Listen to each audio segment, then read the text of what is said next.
Good morning student. आज हम लोग देखेंगे प्रतिरोधों का संयोजन। इससे एग्जाम में जो होता है 5 मार्क्स का क्वेश्चन आता है कि प्रतिरोधों का संयोजन। तो प्रतिरोधों का संयोजन हम लोग 2 तरह से करते हैं। प्रतिरोधों का संयोजन कितने तरह से करते हैं? 2 तरह से। एक होता है श्रेणी क्रम और एक होता है समांतर क्रम। एक होता है श्रेणी क्रम और एक होता है समांतर क्रम। तो आज हम लोग पढ़ेंगे कौन सा? श्रेणी क्रम। तो सबसे पहले ये समझेंगे कि श्रेणी क्रम कहते हैं किसको है। सबसे पहले ये समझेंगे कि श्रेणी क्रम किसको कहते हैं। तो आइए क्लास को हम लोग देरी नहीं करते हैं, पहले देखते हैं इसको कि श्रेणी क्रम संयोजन में प्रतिरोधों को इस प्रकार जोड़ा जाता है कि प्रत्येक प्रतिरोध का दूसरा सिरा अगले वाले प्रतिरोध के पहले सिरे से जुड़ा रहता है। यानी कहने का मतलब ये होगा कि श्रेणी क्रम संयोजन में क्या होता है कि पहले वाले प्रतिरोध का अंतिम सिरा जो दूसरा होता है, 2 सिरा होता है, पहला एक दूसरा, तो आप उसको अंतिम कहिए या दूसरा कहिए। दूसरा सिरा दूसरे वाले जो प्रतिरोध होते हैं उसके पहले सिरे से जुड़े होते हैं। देखिए इस तरह से, जैसे ये हमारा एक क्या है? प्रतिरोध है। ये प्रतिरोध है यहाँ तक, ये इसका पहला सिरा हुआ, ये इसका दूसरा सिरा हुआ। प्रतिरोध का ये पहला सिरा, ये दूसरा सिरा। ये जो होता है ये दूसरे प्रतिरोध के पहले सिरे से जुड़ा होता है। फिर दूसरा प्रतिरोध का अंतिम सिरा यानी दूसरा सिरा तीसरे प्रतिरोध के पहले सिरे से जुड़ा होता है और ये क्रम जो है वो चलते रहता है। उसी को हम कहते हैं श्रेणी क्रम। अब यहाँ पर बात आती है कि सर इसमें कितने को जोड़ा जाता है? तो आप 2 या 2 से अधिक ले सकते हैं, एक नहीं होता है, 2 या 2 से अधिक होता है।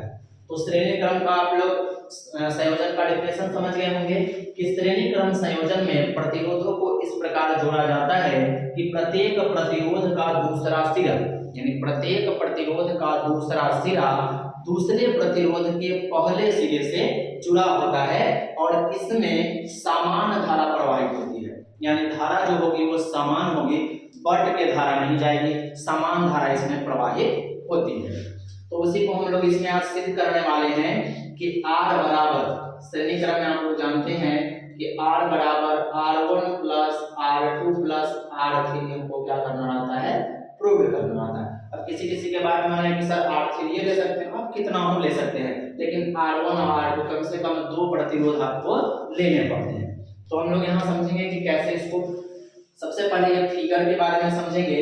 तो देखिए ये पहला प्रतिरोध है, 3 प्रतिरोध लिया गया। कितना प्रतिरोध लिया गया? 3 प्रतिरोध। तो 3 प्रतिरोध लिया गया। पहला प्रतिरोध है, देखिए ये जो है हमारा क्या है? पहला प्रतिरोध हुआ। ये हमारा क्या है? दूसरा प्रतिरोध है। फिर ये क्या है हमारा? तो ये तीसरा प्रतिरोध है। यानी तीनों प्रतिरोध का नामकरण कर दिया गया R1, R2 और R3। ठीक है। और इसमें जो विभवांतर है वो आपका V1, V2 और क्या है? V3 है। और इस सब में समान धारा जो है, ये देखिए I जो है वो समान धारा सब में प्रवाहित हो रही है। यहाँ एक बैटरी है और जो V वोल्ट की एक बैटरी है और ये हमारा क्या है बच्चों?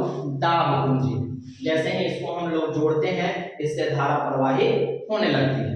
ठीक है। तो इसी बात को, यानी 3 प्रतिरोध है। अब इसको लिखेंगे कैसे कि R1, R2, R3 3 प्रतिरोध है जिसमें समान धारा प्रवाहित हो रही है और इस तीनों प्रतिरोध का विभवांतर क्रमशः V1, V2 और क्या है?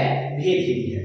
उसी बात को यहाँ पर लिखा गया है कि माना 3 प्रतिरोध R1, R2 और क्या है? R3 है, चित्रानुसार जोड़ा गया है। यानी कि R1, R2 और R3 को चित्रानुसार जोड़ दिया गया है जिसमें समान धारा I बह रही है। इस सब में कौन सी धारा प्रवाहित हो रही है? सब में समान धारा I प्रवाहित हो रही है। R1, R2, R3 के सिरों पर जो विभवांतर है वो V1, V2 व V3 है। अब विभवांतर आप लोग जानते हैं कि 2 बिंदुओं के बीच के अंतर को हम क्या कहते हैं? विभवांतर कहते हैं, है ना? विभवांतर। तो V1, V2, V3 क्या है? विभवांतर है। तो हम लोग ओम के नियम से, तो ओम का नियम पढ़िएगा, V बराबर क्या होता है? IR। ये जो लिखा है ओम का नियम है, V बराबर IR। तो हम पहला विभवांतर निकालेंगे। तो पहला विभवांतर यानी कि V1 बराबर हो गया IR1। यानी ये जो V1 है इसका हो गया IR1, यानी सब में समान धारा प्रवाहित हो रही है। तो हम लोग यहाँ क्या करते हैं, ओम के नियम से V बराबर IR, नहीं I को R से गुणा कर देते हैं, तो उसी तरह V1 का मान हो गया IR1। उसके बाद V2 की मान बात करें तो उसका IR2 हो जाएगा, और V3 की बात करें तो IR3 हो जाएगा। अब यहाँ आप कहिएगा कि सर सब में I1 I2 I3 धारा काहे नहीं ली है, सब में धारा I क्यों है? तो ऊपर ही लिख दिया गया है कि सबों में समान धारा प्रवाहित होती है। कौन सी धारा प्रवाहित होती है? समान धारा प्रवाहित होती है, इसीलिए I सब में बराबर है, इसका मान नहीं बदला है। ठीक है, तो अब अगर हम कुल विभव की बात करें तो ये तो हम अलग अलग विभव निकाल लिए, V1 V2 V3, ये विभव अलग अलग हो गया।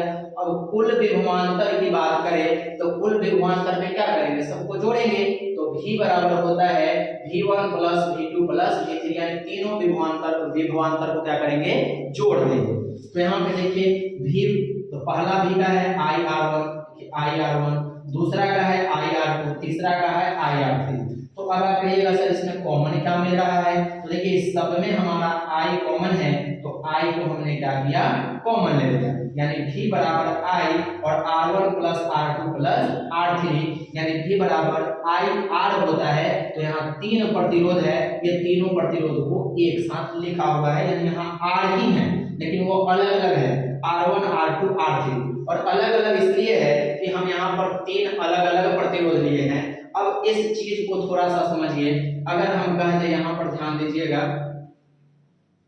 थोड़ा सा यहाँ ध्यान देंगे आप लोग, यहाँ अगर कह दिया जाए कि ये तीनों प्रतिरोध को अगर R मान लिया जाए, ये तीनों प्रतिरोध R1 R2 R3, इस तीनों प्रतिरोध के यदि आप R मान लेते हैं, तब अगर हम पूछे V बराबर बताइए तो कहिएगा IR।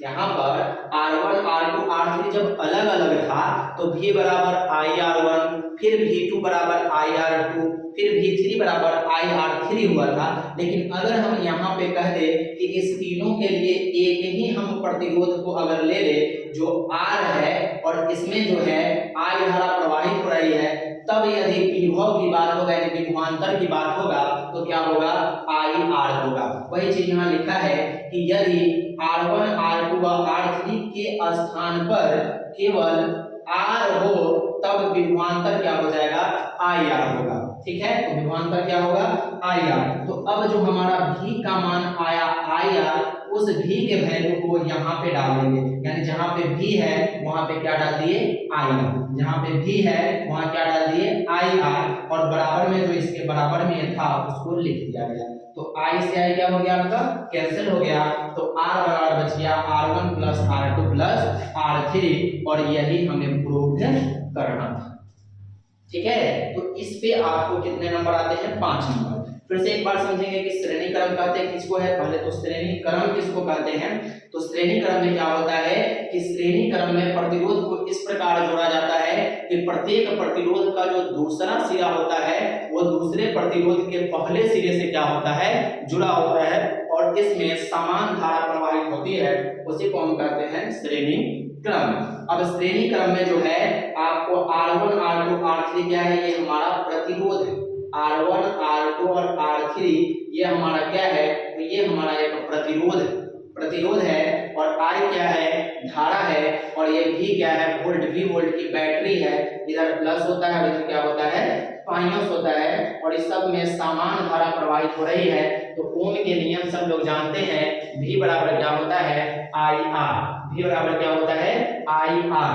तो पहला विभवांतर 3 भागों में बटा हुआ है, तो विभवांतर अगर पहला विभवांतर निकालेंगे तो IR1, दूसरा विभवांतर IR2, तीसरा IR3।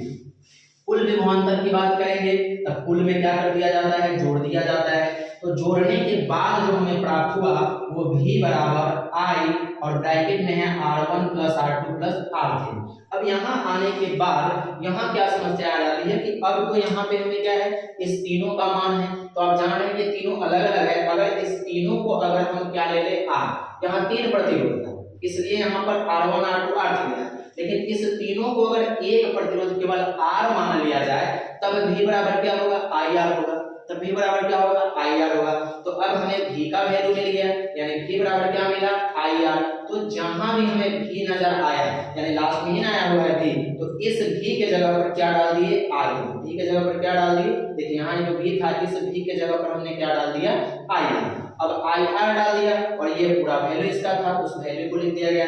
आई से क्या हो गया, कट गया, तो आर बराबर r1 प्लस r2 प्लस क्या मिल गया, r3, और इसी को हम कहते हैं श्रेणी क्रम संयोजन। ये प्रूव हो गया।